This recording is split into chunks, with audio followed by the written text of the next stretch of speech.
Cette fichue émission.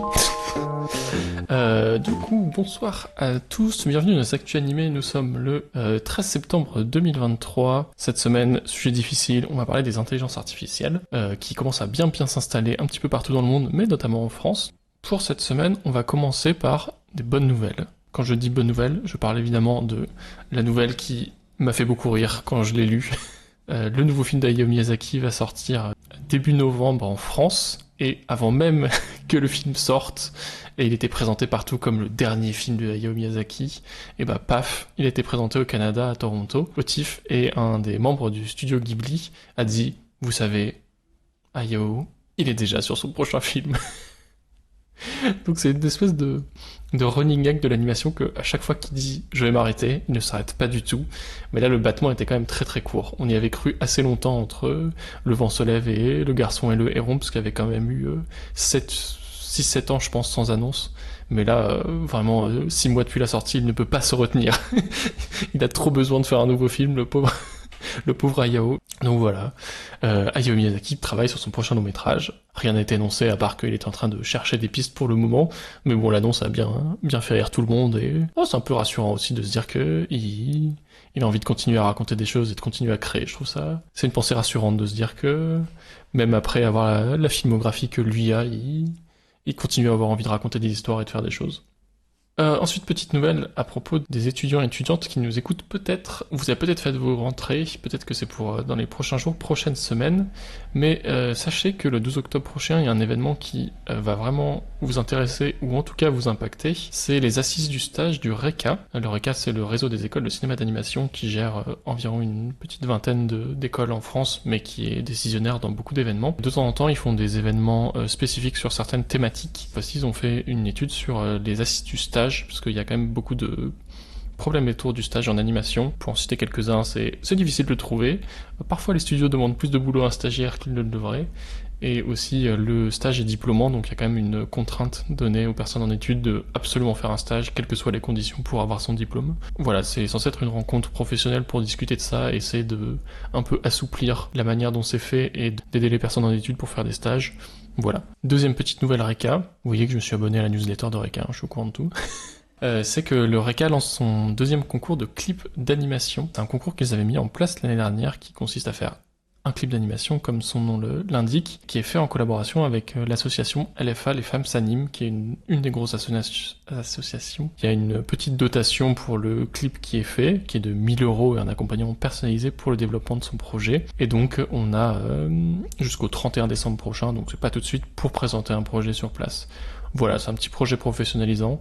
1 000 € pour un clip, ce n'est pas gigantesque, mais je pense que forcément les attentes techniques seront adaptées au fait que ce soit un film étudiant. Donc peut-être que si ça vous dit, vous pouvez tenter votre chance. Ensuite, mini nouvelle française, petite annonce qui m'a fait rire. Peut-être que vous en rappelez, il y a un jeu vidéo qui est sorti il y a un an et demi à peu près, qui a fait beaucoup parler de lui, qui était le jeu vidéo Stray, qui ont joué un chat errant dans un monde de science-fiction cyberpunk. Et du coup, Annapurna Interactive, qui est la grosse société qui gère pas mal de jeux vidéo et de production de films, a dit qu'ils allaient l'adapter en long métrage et que ce serait dirigé par un des réalisateurs qui a travaillé sur Nimona. Donc voilà, en plus je crois que Stray a été en partie développé par des studios français ou bordelais de mémoire. C'est la toute première annonce, donc c'est probablement pour dans 2-3 ans. Et maintenant, on va devoir rentrer dans le grand méchant sujet.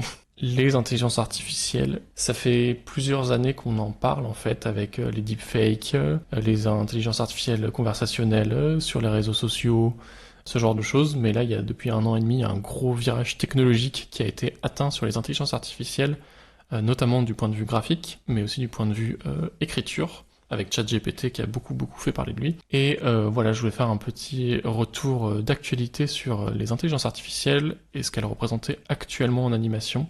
La grosse distinction qui a été faite, surtout sur ces derniers mois, c'est de déjà donner un vrai nom à ces IA, parce que c'était un espèce de mot valise qui voulait dire plein de choses. Et du coup, le terme qui maintenant est principalement utilisé, c'est le terme pour nous en animation, c'est le terme d'IA générative, du coup, qui génère des images. Ça a été un long débat pour arriver jusqu'à ça, parce que évidemment on a parlé d'œuvres, d'IA créatrices, d'IA artistiques, et ça a été rejeté en bloc par tout le monde en disant ce ne sont pas des œuvres d'art parce qu'elles ne sont pas créées par des êtres humains et avec intentionnalité, donc ce ne sont pas des œuvres, ce sont des images générées. On parlera ici d'intelligence artificielle générative, du coup, qui, à partir d'une base de données qui les a nourries, vont recréer des choses par génération. Une intelligence artificielle graphique générative. On va parler ici principalement de DALL-E, Midjourney et Stable Diffusion, qui sont les trois les plus utilisés, les plus connus. En gros, c'est des programmes qui réfléchissent d'une certaine manière, à qui on a appris à reconnaître des images qui sont associées à des descriptions. Si vous vous rappelez de tous les captchas sur les sites de sélectionner une bicyclette, sélectionner une route, sélectionner un feu tricolore, ce genre de choses, ça servait à entraîner des intelligences artificielles pour qu'elles reconnaissent des images sans avoir leur description. Et maintenant, ce qu'elles sont capables de faire, c'est qu'à partir d'un nuage de bruit graphique, elles peuvent générer ou imaginer une image qui correspond à une description qu'on leur demande. Donc cette description, maintenant, elle a un nom qui est en français une invocation, mais on parle plus souvent du terme de prompt, qui est comme en écriture une phrase de lancement. Du coup, à partir d'un bruit graphique, donc abstrait, elle va reconnaître dans cette image et générer une image. Donc là, c'était le cas du koala.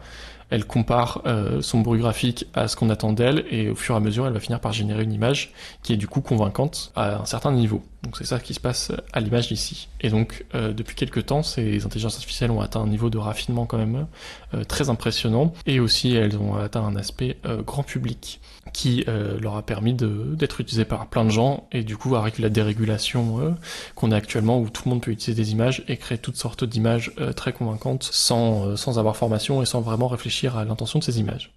En même temps que ces IA, elles ont été créées et qu'elles commencent à s'installer dans le quotidien du graphisme et de la création, il y a plein de choses qui ont commencé à ressortir. C'était que, notamment, les intelligences artificielles qui étaient utilisées actuellement utilisaient beaucoup d'images volées. En fait, c'était des programmes qui récupéraient toutes les images possibles sur tous les sites de partage d'images possibles, associaient ces images à des descriptions, et du coup les aider à identifier ce qui se passait à l'image pour le reproduire plus tard.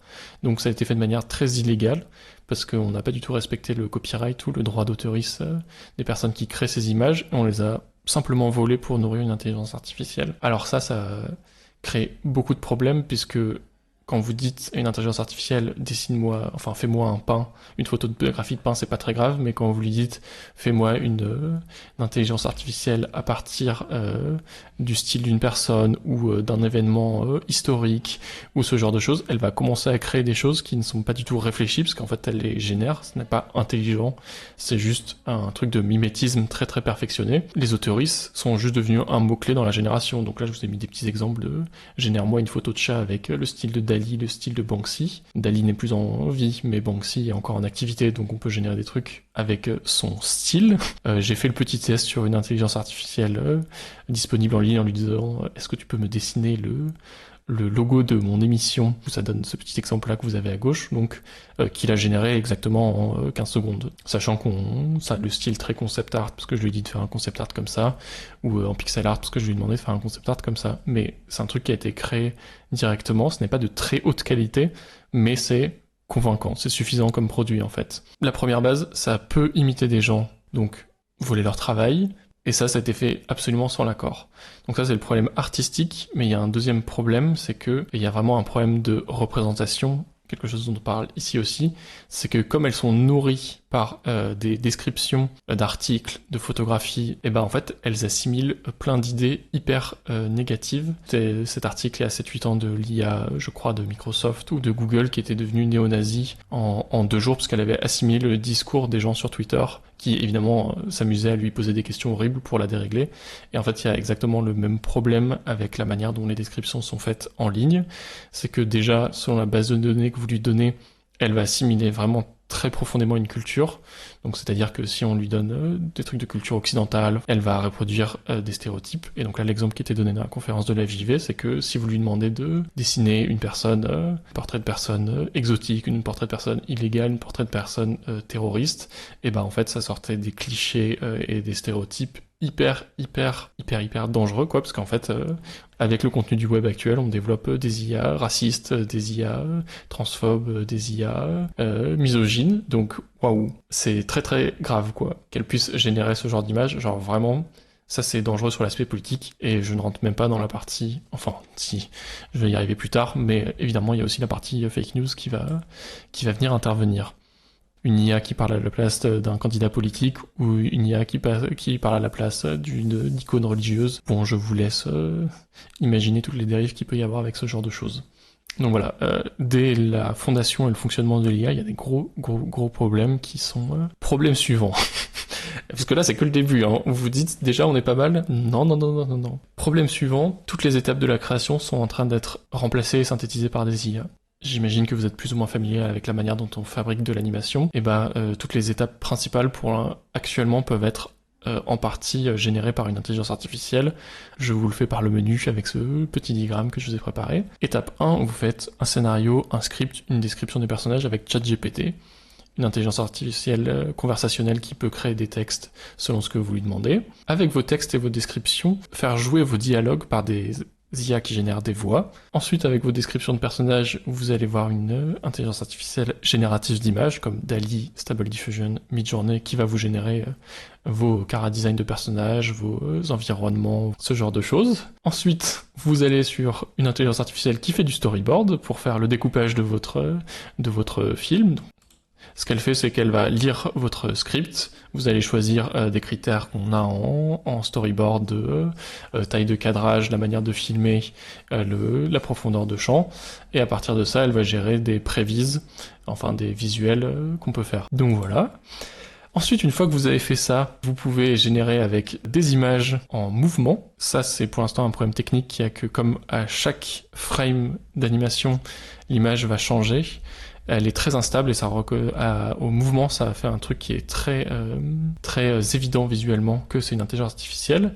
Mais heureusement, arrive pour vous un dernier outil de compositing qui s'appelle Epsynth, qui permet du coup à partir d'images stables de translater ces images. C'est une espèce de morph un peu particulier qui permet de stabiliser les images et de rendre cette espèce de faux fixe mouvement perpétuel beaucoup plus stable. Donc à partir de ça, vous voyez qu'avec que des outils qui sont en partie payants et qui sont encore expérimentaux, vous pouvez faire toute la chaîne graphique d'un film d'animation sans consulter aucun artiste. Juste en termes de possibilités, c'est absolument très flippant. Donc voilà, déjà vous savez qu'il y a ça qui existe. Mais ensuite, il y a ça qui existe, mais on peut se dire, la question qu'on se pose actuellement, c'est est-ce que l'industrie actuelle est intéressée par ça? La réponse est oui. Et est-ce qu'elle développe actuellement des projets pour ça?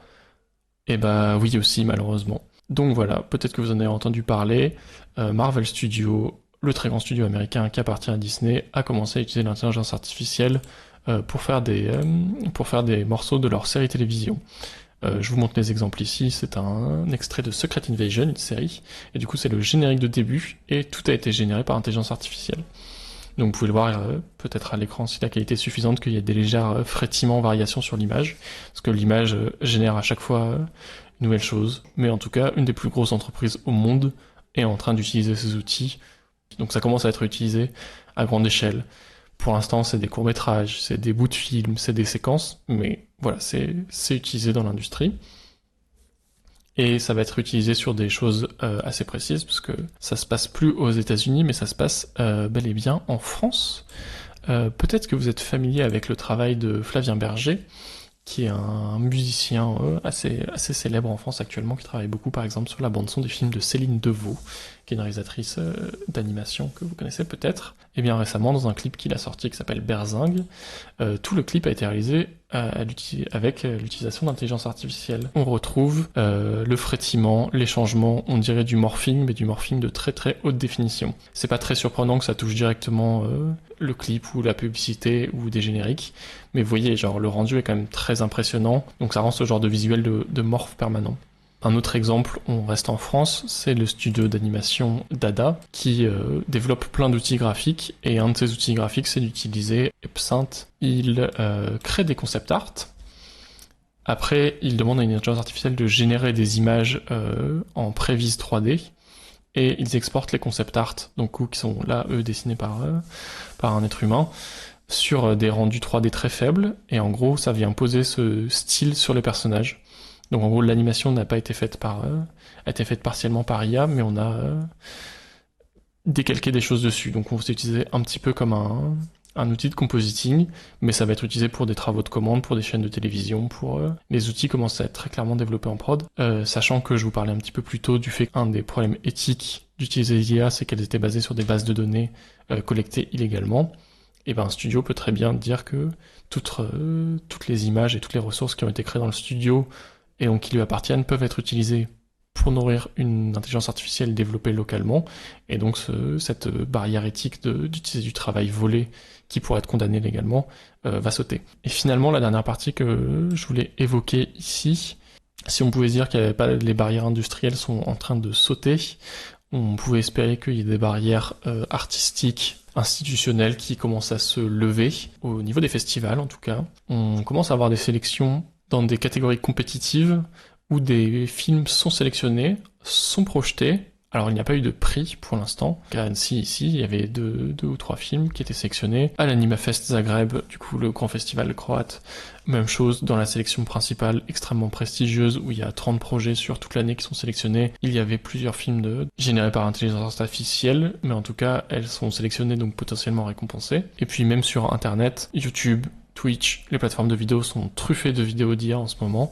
Et commence à y avoir, là je vous ai mis une petite sélection, Vimeo commence à donner des staff picks, donc des sélections, et qui promeut du coup des essais sur l'intelligence artificielle. Même si les institutions commencent à, en tout cas, donner une place et une visibilité sans trop questionner, c'est un peu inquiétant, sachant qu'il y a déjà l'engouement économique qui est donné là-dessus. Adobe, c'est bon à intégrer dans sa dernière version de Firefly, des intelligences artificielles développées localement qui peuvent créer des images à votre place et qui d'ailleurs se servent de vos images et de vos fichiers stockés dans le cloud pour continuer à se nourrir.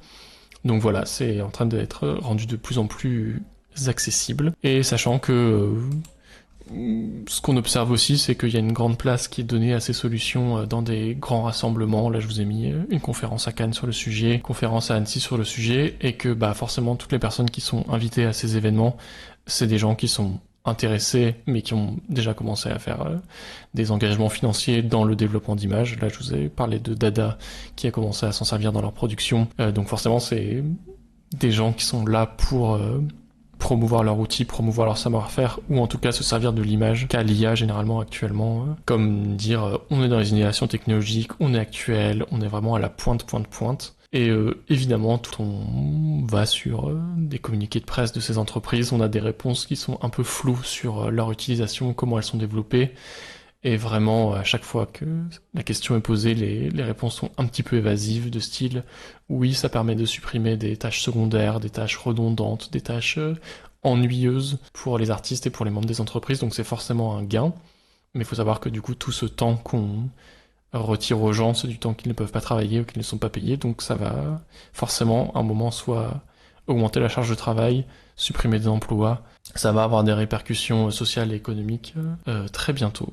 Sachant qu'il y a beaucoup de boîtes qui sont en train d'en développer ou qui s'y intéressent actuellement, et des grosses structures qui vont être tentées de s'en servir pour paraître à la pointe ou pour faire des économies d'échelle en supprimant des tâches aux employés, voire en supprimant des employés. C'est pour ça que je vous disais que c'était un petit peu flippant en ce moment, parce que tout ça commence à s'installer, il commence à y avoir beaucoup d'essais. Et moi, ce que je voulais résumer avec ce dossier, c'est que, en fait, on est en grand chemin vers l'adoption de ces technologies. Et voilà. Et je voulais finir sur le petit, je l'ai trouvé tout triste, ce communiqué de la SACD. Mais je voulais quand même finir là-dessus. Donc la SACD, c'est la société française qui gère le droit d'auteur à l'image et spectacle, qui a sorti un petit communiqué le 31 août dernier sur la question. En tout cas, du coup, c'est 5 points sur lesquels ça revient. C'est une obligation générale de transparence dans l'utilisation des œuvres par les intelligences artificielles. Donc ce serait la création d'un label ou une transparence des studios qui disent pour ce plan, pour ce film, on a utilisé des intelligences artificielles, que les gens qui regardent les films soient au courant. L'identification des œuvres assistées ou créées par une intelligence artificielle, donc qui revient un petit peu sur la même chose, mais aussi sur les œuvres qui ont été prises à la base pour les nourrir. La reconnaissance d'un opt-out effectif pour les auteurs, c'est qu'en gros, de base, comme ça n'a pas été considéré légalement, les intelligences artificielles ont le droit de se nourrir de toutes les œuvres qu'elles trouvent en ligne, sauf si dans la description de ses œuvres et de ses images, il a été écrit spécifiquement « Je ne veux pas que cette image ou que mon travail soit utilisé pour nourrir des intelligences artificielles ». Ce qui est quand même n'importe quoi, parce que ça veut dire que les 25 dernières années d'images publiées en ligne, sur lesquelles on ne peut pas revenir en arrière, ou si votre image a été repostée sans crédit n'importe où sur le net, une intelligence artificielle peut s'en servir. Le fait que ce soit à vous de faire la démarche spécifique d'aller contacter une entreprise d'intelligence artificielle pour dire je ne veux pas que votre intelligence artificielle soit nourrie avec mon œuvre, c'est n'importe quoi parce que ça repose en fait la responsabilité sur les artistes et les créateuristes plutôt que la poser sur les gens qui le font, mais bon, pour l'instant, ça s'est installé comme ça. Ensuite, la question de la garantie du respect du droit d'autoriste, tant le droit moral que patrimonial. Donc ça, c'est très compliqué parce que les législations sont extrêmement différentes selon les pays. En France, on a le droit moral sur une œuvre qu'on garde constamment. Et toutes les législations sont pas d'accord. Par exemple, aux États-Unis, on refuse une grande partie des images faites par intelligence artificielle en disant qu'il n'y a pas eu de travail humain et donc le droit d'autoriste ne peut pas être appliqué dessus. C'est-à-dire qu'il commence à y avoir des gens qui essaient un peu de tricher autour en disant c'est une IA qui l'a fait, mais j'ai fait des retouches Photoshop 5 minutes dessus. Donc j'ai appliqué du droit d'auteur, mais bon, pour l'instant ça n'a pas été fait, sachant que je crois qu'à Bruxelles, pour l'Union Européenne et en Belgique, il y a des décisions qui doivent être prises bientôt. Et voilà, le dernier point étant la nécessité d'une régulation de l'utilisation des œuvres par IA. Donc là, effectivement, il faut que la loi limite l'utilisation et protège le savoir-faire et protège les emplois, sachant que est-ce que ce sera appliqué universellement, c'est très peu probable. Donc il y aura probablement des problèmes de ce côté-là, mais comment en France on soit protégé là-dessus. Donc voilà, c'était le dossier IA, vous savez à peu près où ça en est actuellement, et il y a beaucoup d'entreprises étrangères et françaises qui sont en train de les développer en ce moment et de s'en servir pour des tâches pour l'instant secondaires, parce que c'est plus facile de vendre une intelligence artificielle qui utilise des tâches secondaires et qui vous permettrait normalement que toutes les personnes dans l'entreprise soient très heureuses, puissent faire des tâches hyper artistiques et créatives, mais bon... Dans tous les boulots, il y a des tâches rébarbatives et qui prennent beaucoup de temps, mais si on automatise tout, ça va en premier lieu atteindre les artistes. Donc il faut en parler autour de soi, il faut essayer d'en parler au studio pour savoir qu'est-ce qui se développe, probablement avoir des discussions sur le fait de si mon travail que je fais tous les jours sert en plus à nourrir une intelligence artificielle, veut demander soit à être protégé, qu'il ne puisse pas être utilisé pour ça, ou que je sois payé plus puisque... ou trouver des solutions légales là-dessus. J'essaierai pour un dossier coécrit avec d'autres personnes d'avoir des réponses plus convaincantes que ça, mais je voulais au moins faire un état des lieux actuel avec vous. Voilà. Pour finir l'émission, la petite rubrique que je vais essayer de mettre en place à partir de maintenant qui s'appelle Les belles images. On va regarder des trailers et des extraits de films qui arrivent et qui pourraient vous intéresser. Premier extrait, c'est une série qui va sortir sur Netflix à la fin du mois, c'est la série américaine Castlevania, typiquement de la série adulte Netflix avec... de la violence et du sexe. Voilà. Donc généralement c'est des histoires de chasseurs de vampires et de vampires forcément. Il y aura Lucard, il y aura Van Helsing, il y aura tout ce beau monde. Alors ça avait été salué pour la qualité de son animation notamment, et le fait aussi que c'est une série culte adaptée quand même de manière qualitative. On va rester dans l'animation japonaise sur un projet que moi j'attends beaucoup, qui parlera peut-être à certains d'entre vous. C'est Puella Madoka Magica, film 4. Peut-être que ça vous dira quelque chose. Madoka Magica, c'est une série d'animation japonaise de Magical Girl, des héroïnes qui se battent contre des monstres. Dans le cadre de Madoka Magica, c'est des sorcières. Et en gros, c'est une série du milieu des années 2000 qui était assez cultissime pour son graphisme et son approche très dramatique et gothique, faustien de l'univers des Magical Girl, qui est généralement un univers très joyeux et très coloré. 2 films avaient été faits à partir de la série. Un 3e film avait été fait plus tard, qui s'appelait Rébellion, extrêmement salué aussi pour sa très grande qualité graphique. Et là, on attendait étonnamment un film 4 qui était totalement inopiné, parce que le film 2 était très conclusif, le film 3 était très conclusif aussi. Et du coup, c'est un groupe de 4 ou 5 Magical Girls, dont Madoka qui est au centre, et son amie Omura, la mystérieuse Omura, qui doivent se battre contre les sorcières. Et j'espère qu'on en verra un petit extrait ici.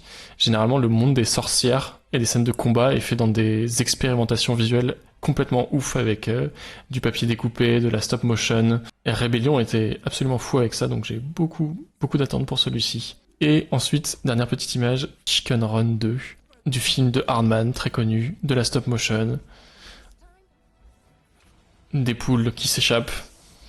Et ça sortira, il me semble, à la mi-décembre sur Netflix. Ça fait trop bizarre de revoir les poules. C'est cool qu'ils reprennent l'univers de la prison. Chicken Run 1 parodie énormément les films de prison comme... Du coup c'est intéressant de revoir ça. Cette ambiance de film de casse, qui je trouvais très très cool. Ouais, l'image est très jolie, hein. Mais Hardman, on en parle un peu moins, mais il continue à produire énormément et c'est vraiment de très haute qualité. Là, j'ai vu qu'il y a des ressorties de Shaun le Mouton.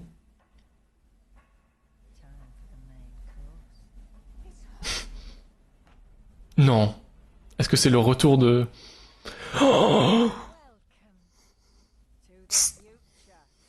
oh non. Dame Ned. Ok. Bon bah, elle est très motivée. Moi, j'aime beaucoup les productions Hardman, ça me fait toujours beaucoup rire, je trouve que c'est hyper créatif et hyper inventif. Et je suis content que Netflix, qui fait pas que des trucs bien, donne de la thune là-dedans. Ça fait vraiment plaisir. Et bah, pour finir, la rentrée, il n'y a pas beaucoup de sorties. Et il y a une toute petite sortie d'un programme jeunesse qui est sur l'ours Colargol, qui est pas du tout un dessin animé de notre génération, mais qui est un petit dessin animé de stop motion de Tateusville. C'est un ensemble de 3 courts-métrages. Et les réalisatrices de Colargol, c'est Jadwiga Grudziska et Kristina Droblowska, il me semble. Et du coup, ces 3 petits courts-métrages, c'est une séance jeunesse. Et Colargol, c'est un petit ourson qui était très culte, il me semble, à la fin de... C'est période 80-90, donc c'est pas forcément trop notre génération, mais je trouve ça très mignon que ça ressorte maintenant. Donc ce n'est pas une nouvelle sortie, c'est un vieux film qui a été restauré, j'imagine, en 4K. Très mignon, très mignon. Je suis tout à fait sous le charme de Colargol. Et ça va conclure notre petite émission de ce soir. J'espère que vous avez découvert quelques trucs. J'espère que je vous ai pas trop fait flipper avec ces histoires d'intelligence artificielle. Vous d'être venus. Je vous dis bonsoir.